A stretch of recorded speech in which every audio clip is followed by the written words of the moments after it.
রাসূল সাল্লাল্লাহু আলাইহি ওয়াসাল্লাম একবার বলেছেন, ওয়া আশাদ্দুহুম ফি আমরিল্লাহি উমর, আমার উম্মতের মধ্যে আল্লাহর দ্বীন বাস্তবায়নে সবচাইতে কঠোর হচ্ছে ওমর। মুনাফিকরা ওনাকে জমের মতো ভয় পেত, ইভেন শয়তান ভয় পেত। রাসূল সাল্লাল্লাহু আলাইহি ওয়াসাল্লাম বলেন, ওমর তুমি যদি এই রাস্তা দিয়ে হাঁটো, শয়তান যদি দেখতে পায়, শয়তান এই রাস্তা রেখে দিয়ে অন্য কোনো রাস্তা থাকলে ওইটা দিয়ে হাঁটে। সুবহানাল্লাহি বিহামদি।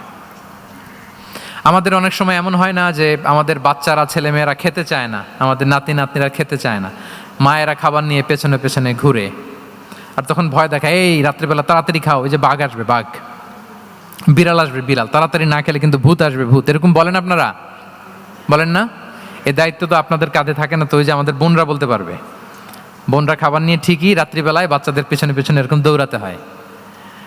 তো কি বলতে হয় যে এই ভূত আসলো ভূত, ওই যে বিড়াল আসলো বিড়াল, কুকুর আসলো, এইগুলো বললে বাচ্চারা আবার ভয় পায়, তাড়াতাড়ি করে খায়। তো মদিনাতেও মদিনার বাচ্চারা খেতে চাইতো না।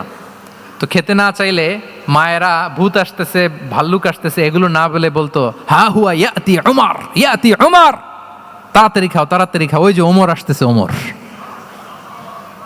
সুবহানাল্লাহি বিহামদি। ওয়া আশাদ্দুহুম ফি আমরিল্লাহি উমর, আল্লাহর দ্বীন বাস্তবায়নে সবচাইতে কঠোর ছিলেন ওমর রাদিয়াল্লাহু তাআলা আনহু।